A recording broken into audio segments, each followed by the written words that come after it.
Alright folks, so this is going to be just a quick little review of the copper sulfate and aluminum virtual lab that you were supposed to be doing, watching a virtual lab orientation of it. So here we go. I'm not going to give you the answers to every single thing, but I am going to kind of walk you through it. So one of the things, the type of chemical reaction that is taking place here, it's a single replacement, and the reason it's a single replacement is because the aluminum here is replacing the copper, and the sulfate now becomes connected or bonded to the aluminum. Okay, so a single replacement. I am expecting you to be able to balance this equation. It is probably the most important thing you can have, considering this is a stoichiometric calculation.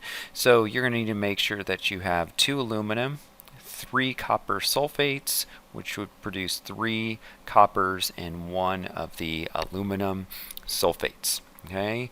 Now, one of the things you're supposed to be able to do is determine the amount of copper sulfate pentahydrate you'll need to actually react with the 0.5 grams of aluminum. So what that means is we're going to start with our 0.50 grams of aluminum, and you're supposed to fill in the appropriate question marks, ladies and gentlemen. Okay, so one of the things you're supposed to do is determine the molar mass using the periodic table.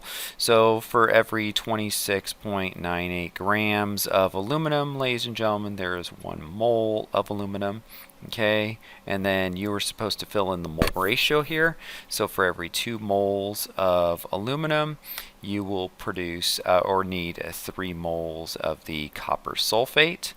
Okay, and then according to this, for every 1 mole of copper sulfate, you will get or need 1 mole of the copper sulfate pentahydrate. Okay, what this is that most ionic compounds, when they form in crystalline structure, store some water within the actual crystal structure itself. Okay, and so that's what this is accounting for.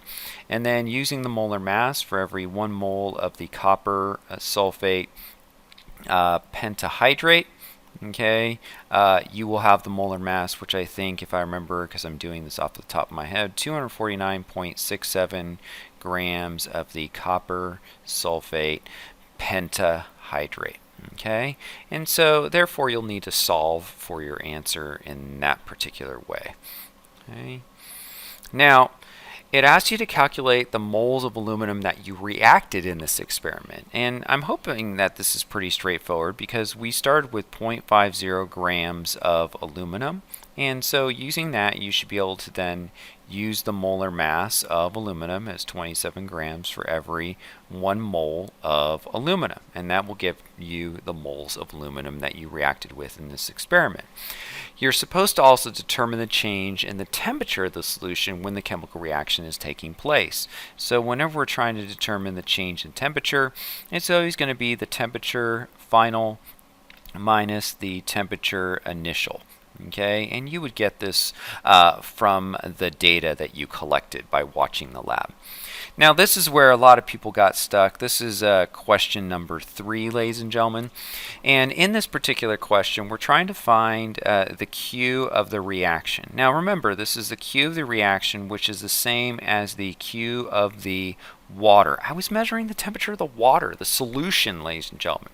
Okay, so really what we're doing is we're solving for the Q of the water, which means I need the specific heat of water, I need the change in temperature of the water, and I need the mass of the water. Okay, so what that means is I have, and you were given the specific heat of water as 4.184, and that is joules per gram times degrees Celsius. You figured out the change in temperature of the water, whatever that might be, and then you need the mass of the water, ladies and gentlemen. Okay, and you're like, oh, you didn't give us the mass of the water, Mr. Smith. But if you read back in the procedure tells you, ladies and gentlemen, that I used 100 milliliters of water. And you're like, well, that doesn't help me. I need the mass of the water. Well, it does help you because I have right here the density of water. And in 1 milliliter of water, there is a 1 gram of the water, which means, ladies and gentlemen, that you would have 100 grams of the water. So the grams will cancel out, your temperature in degrees Celsius will cancel out, so you'll be left with your answer in joules. And this is the joules of energy that the water gained, which it got from the chemical reaction. So whatever your Q of the water is, which is positive, that will be the Q of the reaction. However, it will be, negative. Negative because it is, ladies and gentlemen, exothermic. So it asks you to determine the amount of energy released per mole of the aluminum based on your value from question number 3. So you're going to take your value from question number 3, all right, which again should be a negative and it should be in joules. Okay, and you're going to divide it by, all right, and again, this is question number 3.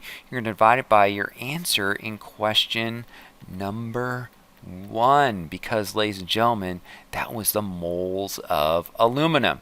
So your final answer here will be negative, and it'll be joules per mole of the aluminum. Okay.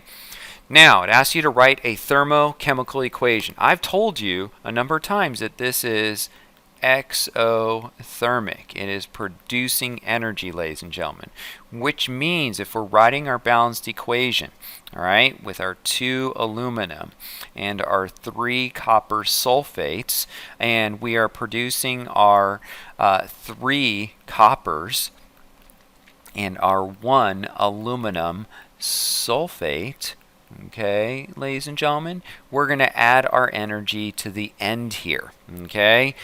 This is where the energy would be. However, remember how we solved up here and this was per mole of aluminum?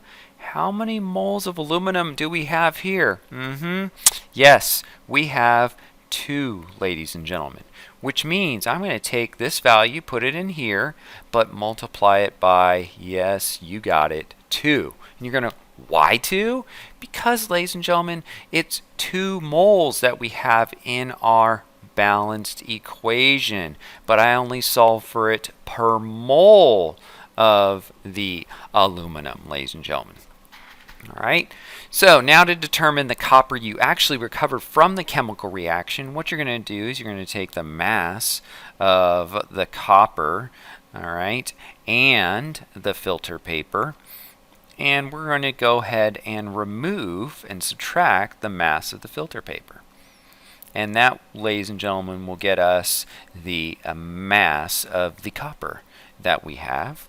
All right, and then finally, last thing is we expect, all right, what would we expect the amount of copper to actually be, okay? And so this is a calculation. You're going to start with your 0.50 grams of aluminum. You're going to convert your grams of aluminum into moles of aluminum. You're then going to use your mole ratio. So for every 2 moles of aluminum, there are 3 moles of copper that are produced, and then convert it back using the molar mass. So in every 1 mole of copper, there are 64 grams of copper. And that, ladies and gentlemen, will get your mass in grams. And I'll leave it for you to answer question number 8.